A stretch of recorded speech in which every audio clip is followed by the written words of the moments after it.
हाय, नमस्कार, good evening. आपका analyst, आपका साथी अरविंद। जी हाँ फ्रेंड्स, मैं फिर से आ गया हूँ अपने नए एपिसोड के साथ। और मेरा आज का जो एपिसोड है वो भी बिल्कुल कॉमन है, आपके घर से हमारे घर से। पर आज का जो मेरा कॉमन टॉपिक है जो कि कम्युनिकेशन बेस्ड है, और मैं कोशिश करूँगा आपको आज से 120 साल पहले तक की हिस्ट्री याद दिलाने की। तो फ्रेंड्स, मेरा आज का जो टॉपिक है वो है रेडियो।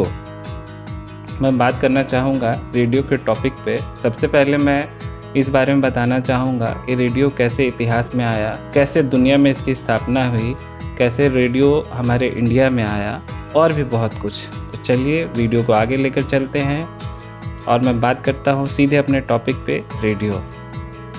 तो फ्रेंड्स, 23 जुलाई 1927 को रेडियो प्रसारण सेवा स्टार्ट हुई। इंडियन ब्रॉडकास्टिंग कंपनी लिमिटेड ने मुंबई और कोलकाता में शुरुआती रेडियो स्टेशन खोले। और फ्रेंड्स, इन्हीं दो जगहों से रेडियो प्रसारण का ऐसा सफ़र शुरू हुआ जिसे आज देश दुनिया की पूरी आबादी जुड़ चुकी है। सरकारी रेडियो स्टेशंस के अलावा देश में लगभग 250 से भी अधिक प्राइवेट रेडियो स्टेशंस आज भी मौजूद हैं। राष्ट्रीय प्रसारण दिवस आने को ही है 23 जुलाई को। तो आइए हम नज़र डालते हैं रेडियो प्रसारण के इतिहास पर। और दोस्तों, मैं आपको ये भी बताना चाहूँगा कि भारत को आज़ादी दिलाने में भी हमारे इस रेडियो का एक बहुत बड़ा योगदान रहा है। आगे बढ़ते हैं फ्रेंड्स, बात करें 114 साल पहले की।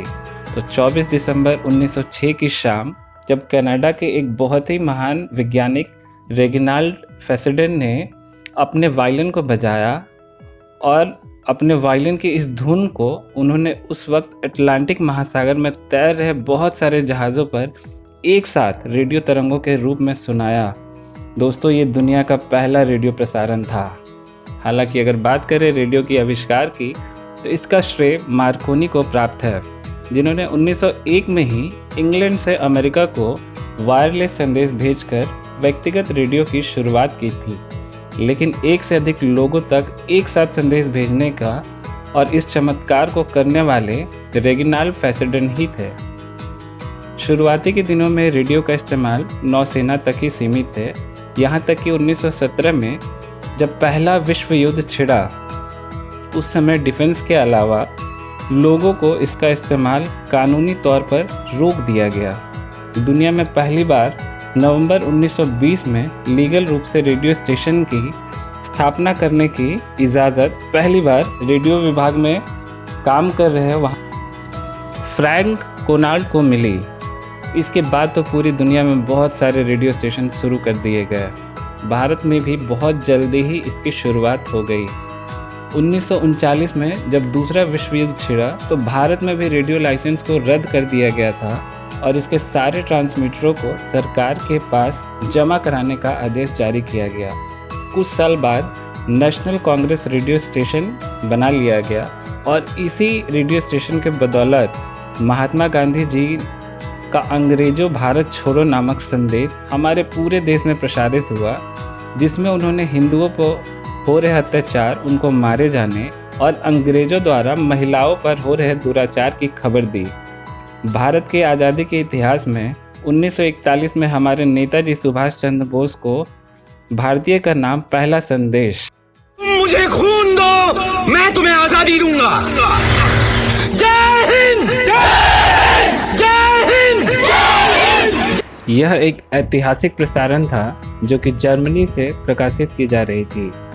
इसके अगले साल 1942 में आज़ाद हिंद रेडियो की स्थापना भी की गई थी। 1947 में भारतीय रेडियो के पास 6 रेडियो स्टेशन हुआ करते थे, लेकिन उस वक्त भी लोगों को रेडियो सुनने या इसे रखने के लिए लाइसेंस लेना पड़ता था। आगे फिर चलते हैं, रेडियो को विश्व स्तरीय रूप से जानने की एक कोशिश करें। तो दोस्तों, 7 अगस्त 1955 जापान में TR-55 नामक पहला ट्रांजिस्टर रेडियो बेचा गया। इसे जापान की कंपनी टोक्यो टेलीकम्युनिकेशन इंजीनियरिंग ने बनाया था। बाद में 1958 में इसी कंपनी को नाम बदलकर सोनी कर दिया गया। इधर भारत में भी आकाशवाणी बहुत ही तेज़ी से आगे बढ़ता जा रहा था। 23 भाषाओं और 146 बोलियों के साथ 415 रेडियो स्टेशंस के साथ ऑल इंडिया रेडियो दुनिया का सबसे बड़े प्रसारण सेवाओं में से एक हो गई। देश में 23 जुलाई 1977 को चेन्नई और मद्रास से एफएम प्रसारण शुरू किया गया। फिर 1990 में इसका विस्तार हुआ। 3 जुलाई 2001 को बेंगलुरु में रेडियो सिटी नाम से पहला निजी एफएम स्टेशन खुला। लेटेस्ट टेक्नोलॉजी के इस्तेमाल से एफएम चैनलों ने रेडियो के प्रसारण सेवा को और भी बेहतर बनाया है और आज भी बना रहे हैं। आज इंडिया में लगभग 243 रेडियो चैनल्स हैं। आज भी भारतीय आबादी का लगभग 91% हिस्सा रेडियो के पहुंच में है। विविध भारती के आने से हर घर घर पहुंचा रेडियो। फ्रेंड्स, मैं बता दूं, 3 अक्टूबर 1957 को विविध भारती स्टार्ट होने के बाद रेडियो की लोकप्रियता कई गुना बढ़ गई। इसे लोगों ने गीत, संगीत, नाटक, कविता जैसे अन्य ढेर सारे कार्यक्रमों का लुत्फ उठाया और इसी के माध्यम से विविध भारती ने हर घर में अपनी एक जगह सुनिश्चित कर ली। इसी तरह रेडियो के महत्व और इसके उपयोगिता को देखते हुए हमारे देश के 19वें प्राइम मिनिस्टर माननीय श्री नरेंद्र मोदी जी ने अपने कार्यक्रम मन की बात से लोगों से जुड़ के देश का विकास किया और इसका सीधा फायदा आकाशवाणी को मिला। विज्ञापनों में बढ़ोतरी हुई, कमाई के साथ साथ आकाशवाणी का भी विस्तार हुआ। आज भले ही रेडियो के आकार और रखने की जगह बदल गए हों, पर रेडियो का महत्व अभी भी अपनी जगह हमारे बीच ऐसे ही बनाए हुए है।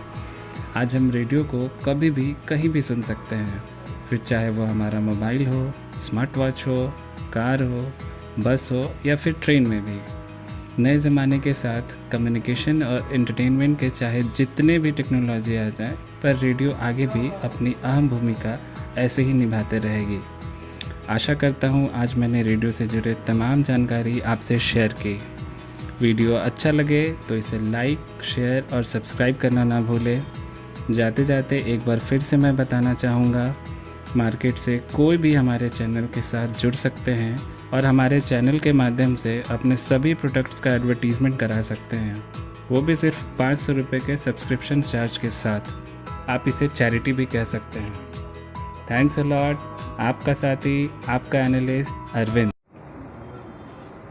तो फ्रेंड्स, अगर आपको मेरा आज का वीडियो अच्छा लगा हो तो प्लीज़ इसे लाइक करें, शेयर करें, सब्सक्राइब करें और हमारे चैनल के साथ जुड़िए। आप चाहते हैं अगर मैं किसी और टॉपिक पर वीडियो बनाऊं तो आप प्लीज़ मुझे कमेंट करें। Thank you.